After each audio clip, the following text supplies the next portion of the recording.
નમસ્કાર દર્શક મિત્રો, નર્મદા ન્યૂઝની વિશેષ રજૂઆત ધ પોઈન્ટ કાર્યક્રમ સાથે હું છું યજ્ઞ. મિત્રો, આજે ધ પોઈન્ટ કાર્યક્રમમાં વાત કરવાની છે કે જે પ્રમાણે શેરબજારમાં કડાકો આવ્યો છે તેના લઈને એક બાજુ જ્યારે આપણે વાત કરીએ ભારતીય નેશનલ સ્ટોક એક્સચેન્જ એટલે કે એનએસઈની, તો એનએસઈમાં જે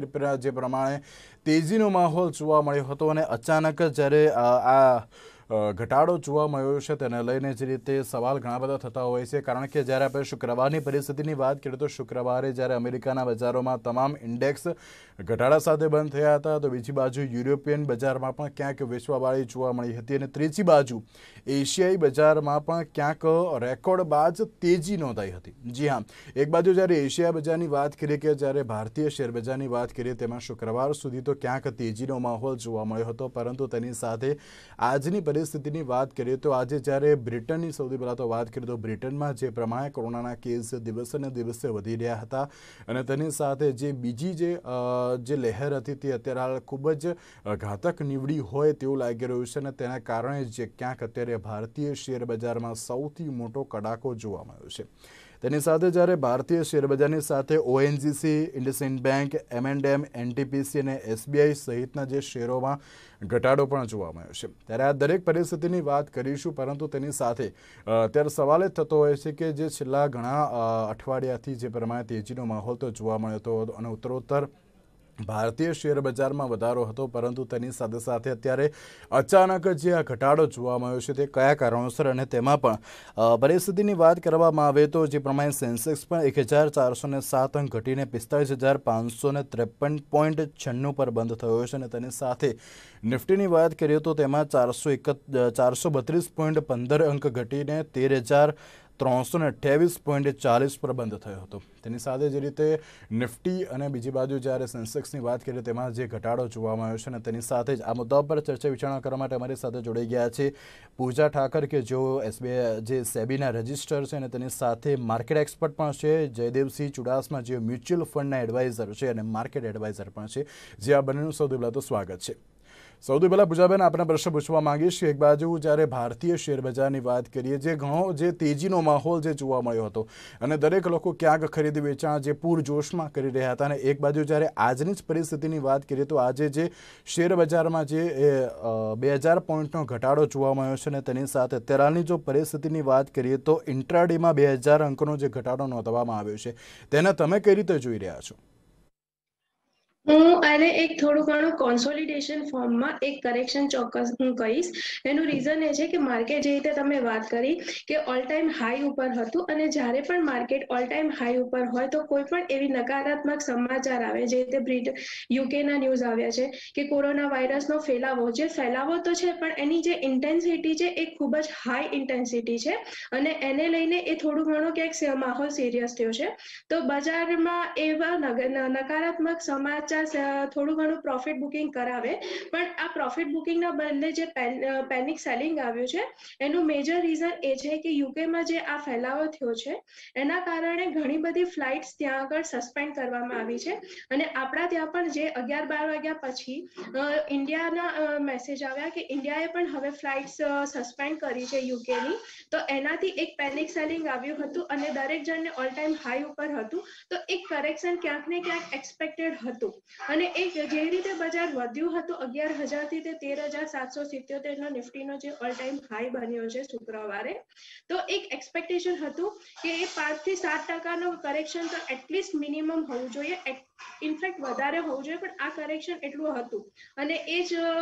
સમાચારે એને એક હવા આપી દીધી અને એક પેનિક સેલિંગ આપણને માર્કેટમાં જોવા મળ્યું. જી જયદેવસિંહ, એક બાજુ જ્યારે તેજીનો માહોલ જોવા મળ્યો હતો ભારતીય શેરબજારને, તેની સાથે એશિયાઈ બજારમાં રેકોર્ડ બ્રેક ક્યાંક તેજી જોવા મળી હતી અને અચાનક જે પ્રમાણે 2000 પોઈન્ટનો જે ઘટાડો જોવા મળ્યો છે તેને લઈને તમે શું કહેશો? સૌથી પહેલા તો બિલકુલ, ગત સપ્તાહના અંતિમ દિવસ સુધી જોવા જઈએ તો ભારતીય શેર બજારો તેની સર્વોચ્ચ સપાટી ઉપર ટ્રેડ કરતા હતા અને માર્ચ મહિનાનો જે લો પડ્યો હતો ત્યાંથી ભારતીય શેર બજારો લગભગ 40-42% વધી ચૂક્યા હતા. તે પછી ગમે ત્યારે એક ઘટાડો સંભવિત જ હતો અને કોઈ પણ નાનું નેગેટિવ કારણ આવે તો પણ તે ઘટાડામાં પરિણમી શકે છે. તો તેવું જ રિફ્લેક્શન આજે ભારતીય શેર બજારમાં જોવા મળ્યું અને આજે જે ઘટાડો જોવા મળ્યો તેમાં સ્થાનિક કારણ કોઈ જવાબદાર નથી, પણ એવું કહી શકાય કે બ્રિટન ખાતે જે COVID-19 ને લઈને પરિસ્થિતિ વધારે ખરાબ થઈ તેનું નેગેટિવ રિફ્લેક્શન દુનિયાભરના બજારોની સાથે સાથે ભારતીય શેર બજારમાં પણ જોવા મળ્યું અને ખાસ કરીને જોવા જઈએ તો છેલ્લા 2-3 મહિનાથી વિદેશી રોકાણકારો અવિરતપણે ભારતીય શેર બજારમાં રોકાણ કરતા હતા, પણ આજે જે વિદેશી રોકાણકારોનો કદાચ જે સપોર્ટ છે તે ઓછો અથવા તો નિગ્લિજિબલ હશે અને તેના કારણે બજારમાં આજે ઘટાડો જોવા મળ્યો અને હજી પણ ટૂંકા ગાળે જોવા જઈએ તો ભારતીય શેર બજારમાં હજી થોડો ઘટાડો સંભવિત છે. જી ચોક્કસ, અત્યારે જે રીતે તમે કહ્યું કે ઘટાડો સંભવિત છે, પરંતુ તેની સાથે સાથે જયદેવસિંહ એમ પણ કહી શકાય કે જે સેન્સેક્સ ઉપર ONGC, IndusInd bank, M&M, SBI, NTPC સહિતના જે શેર ઘટી ગયા હતા જે તેના ભાવ અને તેની સાથે બંધ પણ થયા હતા. તો આ જે દરેક જે મોટી જે બેંક કહી શકાય કે પછી જે ONGC જે અત્યારે સૌથી વધારે જે ક્યાંક પ્રોફિટ પણ જોવા મળતો હતો અને તેમાં પણ જે આ પ્રકારની જે શેરમાં ઘટાડો જોવા મળ્યો છે, તો તેને લઈને સૌથી પહેલા તો શું કહેશો? બિલકુલ, આજનો જે ઘટાડો છે તેને કોઈ સેક્ટર સ્પેસિફિક કે કંપની સ્પેસિફિક જોવાની બિલકુલ જરૂર નથી. હું તમને કહીશ કે આજે નિફ્ટીમાં સામેલ 50 કંપનીઓ છે કે 50 કંપનીઓ રેડ ઝોનમાં બંધ થઈ છે. સેન્સેક્સમાં સામેલ 30 કંપનીઓ છે કે 30 કંપનીઓ રેડ ઝોનમાં બંધ થઈ છે. ઇવન બેંક નિફ્ટીમાં સામેલ 12 બેંકો છે તે પણ રેડ ઝોનમાં બંધ થઈ છે. તો ઓવરઓલ સાર્વત્રિક વેચવાલી જોવા મળી હતી અને બજારના છેલ્લા 1 કલાક દરમિયાન તેની એક ચરમસીમા જોવા મળી હતી અને દિવસના અંતે બજાર ઇન્ટ્રાડે લોની નજીક જ બંધ થયું હતું. ચોક્કસ, એક બાજુ જ્યારે એશિયાઈ બજારની વાત કરીએ તો એશિયાઈ બજારમાં જે શુક્રવાર સુધી તો ક્યાંક તેજીનો માહોલ જોવા જ મળ્યો હતો, પરંતુ તેની સાથે જ્યારે મોટી કંપનીઓની વાત કરીએ અને તેમાં પણ જે એક બાજુ શેરમાં ઘટાડો જોવા મળ્યો હતો અને તેની સાથે જે આ પ્રકારની જે પરિસ્થિતિ સર્જાઈ છે અને તેની સાથે ભારતીય બજારની સાથે સાથે એશિયાઈ બજારમાં પણ ક્યાંક ઘટાડો જોવા મળ્યો છે. પૂજાબેન, તેને લઈને શું કહેશો? હું જોઉં તો સવારે માર્કેટ જ્યારે ખુલ્યું તો ઓલરેડી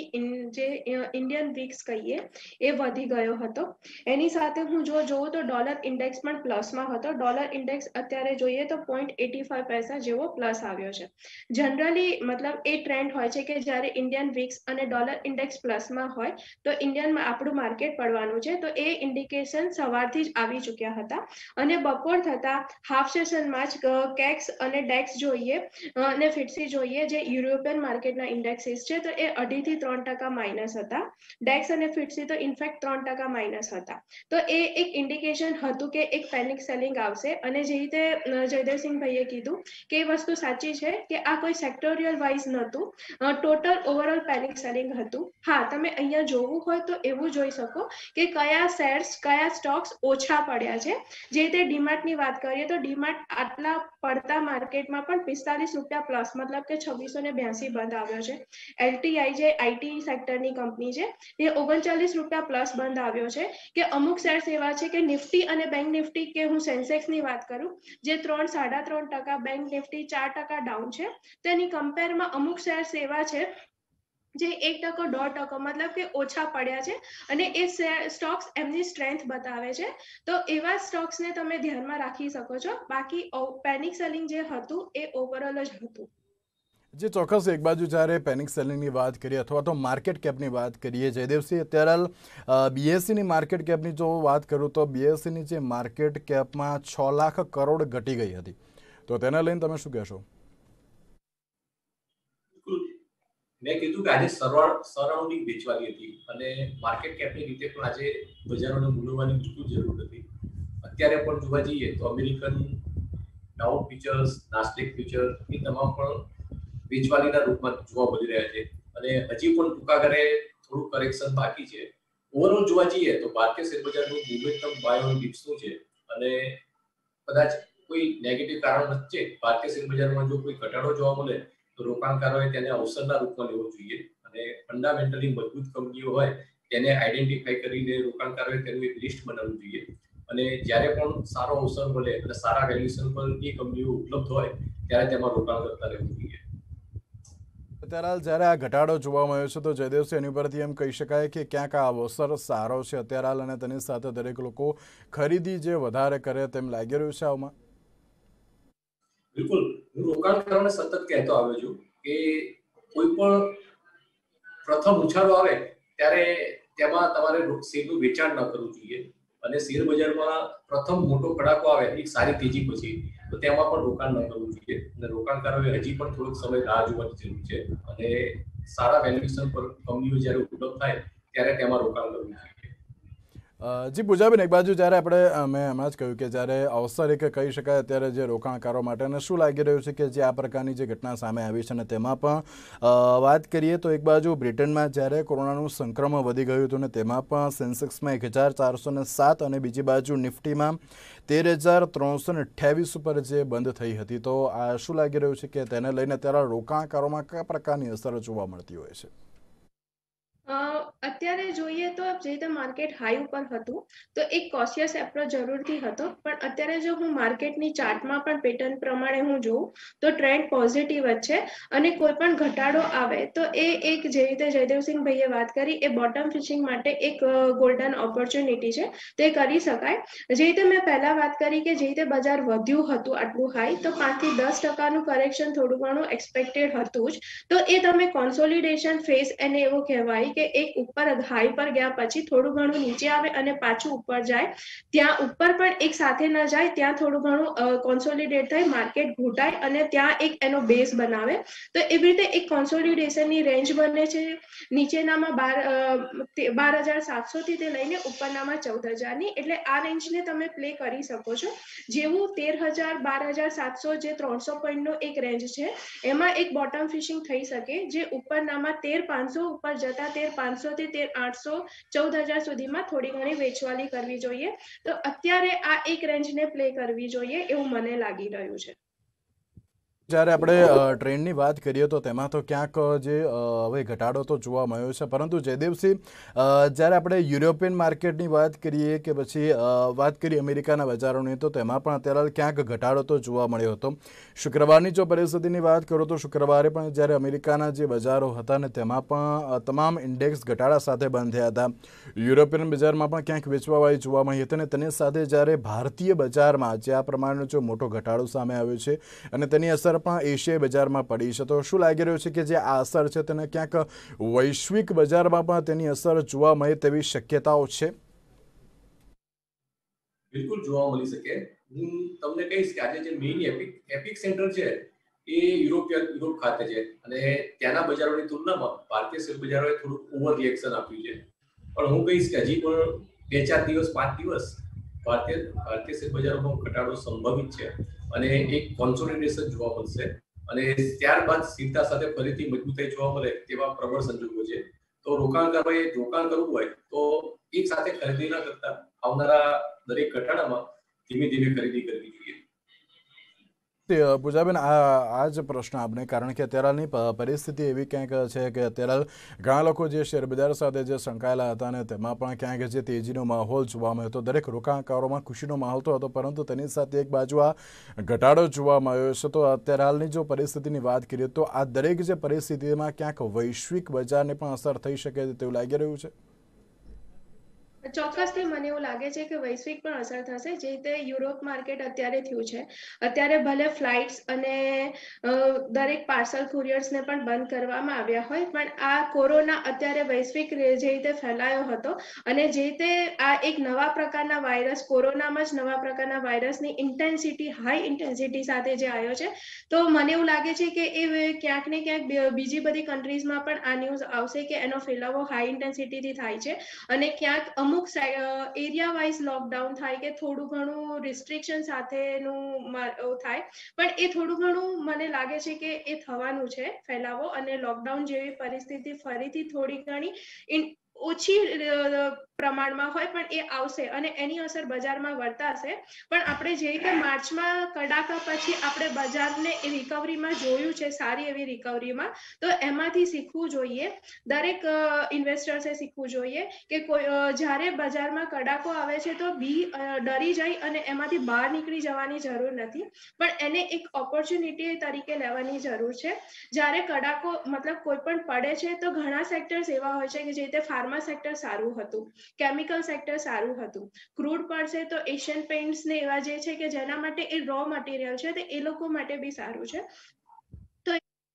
તમે સિલેક્શન કરો. સ્ટોક્સમાં પણ સિલેક્શન એવી રીતે થાય કે ઝીરો ડેપ્ટ અથવા નેગ્લિજિબલ ડેપ્ટ હોય, જેનું ફાઇનાન્સ સારું હોય, જેનું કમ્પ્લાયન્સ સારું હોય, જે પ્રોપરલી ગવર્નન્સ કરતા હોય, તો એવા સેક્ટર્સ અને કંપની ચૂઝ કરી અને એક બેસ્ટ ઓપોર્ચ્યુનિટી તરીકે એને લેવું જોઈએ.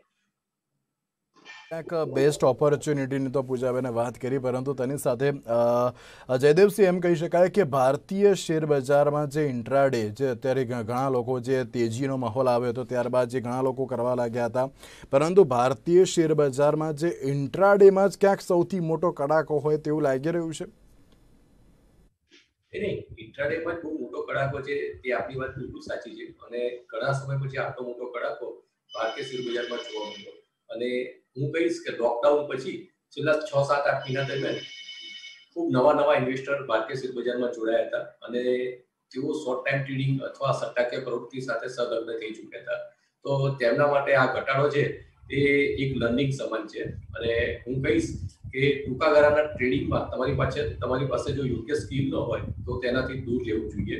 અને ડાયરેક્ટ ઇક્વિટી માર્કેટમાં રોકાણ કરવું હોય અને તમને જો ઓછી સમજણ હોય તો તમારે મ્યુચ્યુઅલ ફંડ થકી ઇક્વિટી માર્કેટમાં રોકાણ કરવું જોઈએ. અને હું કહીશ કે જે નવા ઇન્વેસ્ટરો આવ્યા હતા તેમના માટે આપણો જે ઘટાડો છે તે એક સારું લર્નિંગ આપશે. લર્નિંગ તો સારું આપશે, પરંતુ તેની સાથે જે રીતે જયદેવસિંહ એમ પણ કહી શકાય કે જે અત્યારે ઘણા બધા જે સેક્ટરની પણ વાત કરી પૂજાબેને, કે જે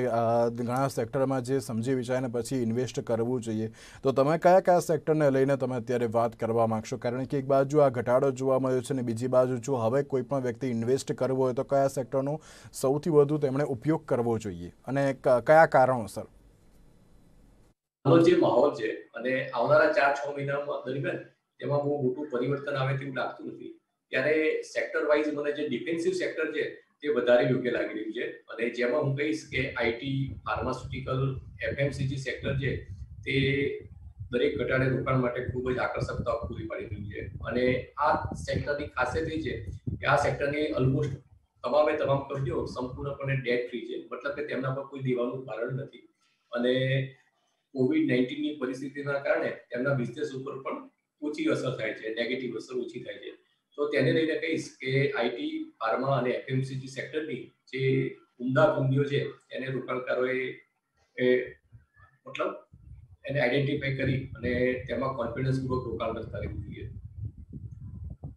જ્યારે આપણે કોરોના કાળની વાત કરીએ તો કોરોના કાળમાં તો ક્યાંક દરેક લોકોને ભોગવવાનો તો વારો આવ્યો હતો, પરંતુ તેની સાથે જ્યારે આપણે શેરબજારની વાત કરીએ તો શેરબજાર જે અત્યારે જે શુક્રવાર સુધી તો ક્યાંક તેજીના માહોલમાં જોવા મળ્યું હતું, પરંતુ અચાનક જ્યારે બ્રિટનની વાત કરીએ તો બ્રિટનમાં ક્યાંક કોરોનાનો જે કાળો કેર વર્તાયો અને ત્યારબાદ જ ક્યાંક માર્કેટમાં ઉથલપાથલ જોવા મળ્યું હોય તેવું લાગી રહ્યું છે. અને તેની સાથે ભારતીય શેર બજારમાં જે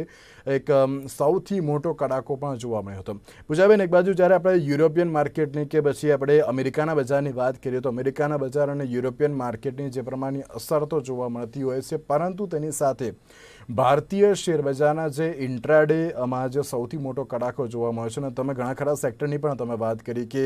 અત્યારે ઘણા ઉપયોગી પણ છે, તે કયા કારણોસર આ જે તમે સેક્ટરની તમે વાત કરી કે તેમાં ઇન્વેસ્ટ કરવું જોઈએ અને અથવા તો તેમાં કોઈ પણ ઇન્વેસ્ટર વિચારી શકે છે તે સેક્ટર માટે?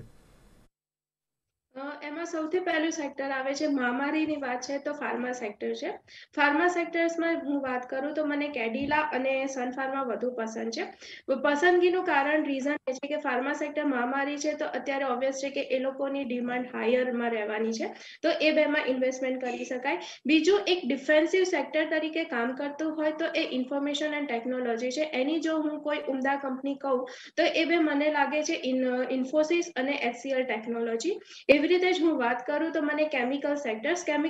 મતલબ કે સેનિટાઇઝર્સને જે યુઝ બનાવે છે, એ સિવાય ફાર્મા સેક્ટર્સમાં પણ એપી જે રો મટીરિયલ કહેવાય એ પ્રોવાઈડ કરવા માટેની જે કેમિકલ્સની કંપનીઓ છે, જેમાં આવે છે કે નવીન ફ્લોરો છે, દીપક નાઇટ્રેટ છે, અલ્કાઇલ એમાઇન્સ છે, બાલાજી એમાઇન્સ છે, એ બધી કંપનીઓ મને સારી લાગી રહી છે કે એમાં ઇનફેક્ટ આ જે પેન્ડેમિક છે એમાં એ વિન વિન સિચ્યુએશન્સમાં આ 3 સેક્ટર્સ કામ કરી રહ્યા છે. એ સિવાય જો જોઈએ તો એક આવે છે ગેસ ટ્રાન્સમિશન, એમાં IGL અને MGL મને પસંદ છે, અને થોડું ઘણું અત્યારે જે રીતની દરેકને થોડી ઘણી પેન્ડેમિકમાં ફાઇનાન્શિયલ ક્રાઇસિસ પણ થઈ છે, તો એ ક્રાઇસિસમાં ક્યાંક ને ક્યાંક દરેકને થોડા ઘણા ફંડિંગની જરૂર પડતી હોય છે, તો એવામાં થોડું ઘણું બેન્કિંગ કરતા મને NBFCs હું થોડું વધારે પ્રિફર કરું છું, કે NBFCs માં હું જોઉં તો મને મેક્સ ફાઇનાન્શિયલ સર્વિસ છે જે ઝીરો ડેપ્ટ કંપની છે, એવી રીતે MFSL સિવાય હું જોઉં તો મને મુથુટ ફાઇનાન્સ છે જે સારું લાગે છે, કે ક્યાંક ને ક્યાંક ક્રેડિટ ઇશ્યુઝ થાય છે તો એ લોકો ફંડિંગ માટે NBFCs પાસે જશે, અને એ લોકોને માટે એક ઓપોર્ચ્યુનિટી છે, તો આવા ઘણા સેક્ટર્સ છે કે જે એક ફેવરેબલ ફેક્ટર તરીકે કામ કરી રહ્યા છે, અને એ સેક્ટર્સનું જો સિલેક્શન કરવામાં આવે તો મને લાગે છે કે એ લોકોને માટે જે આ બોટમ ફિશિંગ છે એ એક ગોલ્ડન ઓપોર્ચ્યુનિટી બની શકે એમ છે. જે ચોક્કસ એક બાજુ જ્યારે જયદેવસિંહ અત્યારે વાત કરતા એ છે ભારતીય શેરબજારની, પરંતુ તેની સાથે જે બ્રિટનના જે સમાચાર સામે આવ્યા હતા અને ત્યારબાદ જે ઇન્ટરનેશનલ સ્તરે જે સેન્ટિમેન્ટ ક્યાંક નબળું પડ્યું હતું, પરંતુ જ્યારે ભારતીય શેરબજારની આપણે અત્યારે તો વાત કરીએ તો ભારતીય શેરબજારમાં જે આ ઘટાડો જોવા મળ્યો છે તેની અસર ક્યાં સુધી તમને લાગી રહ્યું છે કે જે જોવા મળશે તેમ? મેં અગાઉ પણ જણાવ્યું કે બ્રિટન ખાતેથી જે સમાચાર આવ્યા તે ચોક્કસથી ચિંતાજનક છે, અને તેમાં જો કોઈ સુધારો ન થાય અને વર્લ્ડ વાઇડ ફરીથી જો રી લોકડાઉનની પરિસ્થિતિ ઊભી થાય તો દુનિયાભરના બજારોની સાથે સાથે ભારતીય શેરબજારની બી પરિસ્થિતિ વધારે ખરાબ થઈ શકે તેમ છે. પણ મને તે શક્યતા પ્રમાણમાં ઓછી લાગી રહી છે, અને આવનારા 8, 10, 15 દિવસ દરમિયાન કોરોના વેક્સિનને લઈને પણ કોઈ સારા સમાચાર આવે તેવા પ્રબળ સંજોગો છે, અને આવનારા 5-7 દિવસ દરમિયાન ભારતીય શેરબજારમાં હજી થોડો ઘટાડો સંભવિત છે, એક કોન્સોલિડેશન જોવા મળશે, અને ત્યાર પછી સ્થિરતા સાથે ફરીથી મજબૂતાઈ જોવા મળે તેવું મને વધારે આશાવાદ છે. જી પૂજાબેન, આ જ પ્રશ્ન આપણે, અને તેની સાથે જે રીતે યુરોપિયન માર્કેટની તો વાત કરીએ તેમાં તો ક્યાંક સુસ્તીનો માહોલ જોવા મળ્યો હતો, બીજી બાજુ જ્યારે અમેરિકન બજારની વાત કરીએ તો તેમાં પણ ઘટાડા સાથે બંધ થયા હતા, બીજી બાજુ ભારતીય શેર બજારમાં પણ આ પ્રકારની જે પરિસ્થિતિ આજે સામે આવી, તો તમે તેને કઈ રીતે જોઈ રહ્યા છો ને તેની સાથે તેની અસરને લઈને હજુ તમે શું કહેશો? હું જોઉં તો મને ચોક્કસથી એવું લાગે છે કે આ જો પરિસ્થિતિ થોડી ઘણી વધારે કોરોનાનો જે ફેલાવો છે એ થોડી ઘણી જો વધારે પડતી પણ વણસે છે, તો પણ મને એવું લાગે છે કે હવે જેટલા આટલા ટાઈમથી ઓલમોસ્ટ 9 મહિના જેવું થવા આવ્યું, તો હવે ક્યાંક ને ક્યાંક એક અન્ડરસ્ટેન્ડિંગ એક ડેવલપ થઈ ગઈ છે કે આપણે આપણી જાતને કઈ રીતે સંભાળી અને કામ કરવાનું છે. ફોર એક્ઝામ્પલ કે પેન્ડેમિક આવ્યું, વર્ક ફ્રોમ હોમ હતું, દરેક જણ પોતાના ઘરે હતા, તો દરેક જણને એની સાથે એક સેવિંગ કોન્સેપ્ટ, ઇન્વેસ્ટમેન્ટની પણ મહત્વ સમજાયું છે, તો એ પ્રમાણે મને લાગે છે કે ફાઇનાન્શિયલ સેક્ટર્સ અને સ્ટોક માર્કેટ માટે પણ એ એક ફેવરેબલ સિચ્યુએશન છે, કે ભલે પરિસ્થિતિ વણસશે તો પણ એ દરેક જણ પોતાને ક્યાંક ને ક્યાંક પાણી એની જગ્યા કરી લે છે, એ રીતે દરેક માણસ પણ પોતાની પરિસ્થિતિમાં એનો રસ્તો કાઢવા માટે કરતા હોય છે, તો ઇન્વેસ્ટમેન્ટ બાજુ એ લોકો વળશે, એ પછી મ્યુચ્યુઅલ ફંડ હોય, ઇન્સ્યોરન્સ હોય કે સ્ટોક માર્કેટ હોય, તો દરેક ઘટાડો હું એને એવું જોઉં છું કે દરેક ઘટાડો એક ઓપોર્ચ્યુનિટી છે. ઉદાહરણ તરીકે હું વાત કરું કે 2008માં જ્યારે લેમન ક્રાઇસિસ આવી હતી ત્યારે દરેક જણને એવું લાગતું હતું કે હવે આ બજાર 5-6 વર્ષ સુધી ઊભું થવાનું નથી માર્કેટ, પણ માર્કેટે એનો ઓલ ટાઈમ હાઈ કર્યો હતો. એવી રીતે જ આપણે જોઈએ તો માર્ચમાં જે રીતે કડાકો આવ્યો, ઓલમોસ્ટ 7511 સુધી નિફ્ટી જતી રહી હતી, એનાથી આપણે જોઈએ તો જે 4900 પોઈન્ટ્સનો કડાકો જોયો હતો એની સામે 6200 પોઈન્ટ્સનો આપણે ઉછાળો જોઈ લીધો છે. FIIની વેચવાલીની હું વાત કરું તો 89000 કરોડની જાન્યુઆરીથી તે લઈને એપ્રિલ સુધીની વેચવાલી હતી, પણ મે થી ડિસેમ્બરમાં તમે જુઓ તો 1,44,000 કરોડની ખરીદી થઈ ગઈ છે. એક આ પોઈન્ટ છે. બીજો પોઈન્ટ હું અહીંયા આપણે જ્યારે ડિસેમ્બરમાં આપણે અત્યારે મંદીની વાત કરી રહ્યા છે કે વેચવાલીની વાત કરી રહ્યા છે, તો ડિસેમ્બર મહિનામાં તમે છેલ્લા 10-15 વર્ષની પણ હિસ્ટ્રી જોશો તો ક્રિસમસના ટાઈમમાં FIIs એમનું વેચવાલી કરતી જ હોય છે, કારણ કે એ લોકોનું બુક્સ ઓફ અકાઉન્ટિંગ ત્યાં જે બતાવવાનું હોય છે એમની હોમ કન્ટ્રીઝમાં એ જાન્યુઆરીમાં હોય છે, તો ક્યાંક ને ક્યાંક ડિસેમ્બરમાં અને મિડ ડિસેમ્બરમાં એ વેચવાલી જોવાતી જ હોય છે, તો એ ક્યાંક ને ક્યાંક એક્સપેક્ટેડ હતું જ. થર્ડ પોઈન્ટ હું કહું તો ડિસેમ્બર પડતા આપણા ક્વાર્ટરલી ડિસેમ્બરના રિઝલ્ટ આવશે, તો મને લાગે છે કે રિઝલ્ટ સારા જ આવશે, કારણ કે ધીમે ધીમે ઇકોનોમી રિવાઇવ થઈ રહી છે, તો હું દરેક પગલે દરેક ઘટાડે હું એને એક બેસ્ટ ઓપોર્ચ્યુનિટી જ માનું છું. જી જયદેવસિંહ, છેલ્લો પ્રશ્ન આપણે પૂછવા માંગીશ કે અત્યારે હાલની પરિસ્થિતિ ક્યાંક કડાકામાં જે જોવા મળી હતી ને તેમાં પણ જ્યારે ભારતીય શેરબજારમાં જે એક સૌથી મોટી હિલચાલ કહી શકાય અને ઇન્ટ્રાડેમાં પણ જે એક કડાકો જોવા મળ્યો, ઇન્વેસ્ટરને તમે છેલ્લે શું સલાહ આપવા માંગશો? બિલકુલ, પૂજાબેનની વાત સાથે હું સહમત છું કે કોઈ પણ ઘટાડો આવે તો તેને રોકાણકારોએ અવસરના રૂપમાં લેવું જોઈએ અને આંકડાકીય રીતે જોવા જઈએ તો છેલ્લા એકાદ મહિના દરમિયાન જે ભારત ખાતે આંકડાઓ આવ્યા છે જેમાં હું કહીશ કે એડવાન્સ ટેક્સની ફિગરો છે, જીએસટી કલેક્શનના આંકડા છે, તે એવું દર્શાવી રહ્યા છે કે ભારતીય અર્થતંત્ર ખૂબ જ ઝડપથી રિવાઇવ થઈ રહ્યું છે અને આવું જ પોઝિટિવ રિફ્લેક્શન આવનારા દિવસોમાં ચોક્કસથી જોવા મળશે. તો તેને લઈને કહીશ કે રોકાણકારોએ હાલમાં કોઈ ઘટાડો આવે તેને અવસરના રૂપમાં લેવું જોઈએ. જી ચોક્કસથી, એક બાજુ જ્યારે આપણે ભારતીય શેરબજારની વાત કરતા હશું તો ભારતીય શેરબજારમાં ક્યાંક કડાકો તો જોવા મળ્યો છે, પરંતુ તેની સાથે સાથે જે આપણે એડવાઇઝર હતા અને તેમના દ્વારા પણ જે યોગ્ય માહિતી તો આપવામાં આવી, પરંતુ હવે જ્યારે ભારતીય શેરબજારની વાત કરીએ તો હવે તેમાં ક્યારે હવે ફરી એકવાર જે ઉછાળો જોવા મળે છે અને ક્યારે હવે તેજીનો માહોલ આવે છે તે તો હવે જોવાનું જરૂર. તેની સાથે પૂજાબેન અને જયદેવસિંહ, આ બંનેનો આભાર અમારી સાથે આ ચર્ચામાં જોડાવા માટે.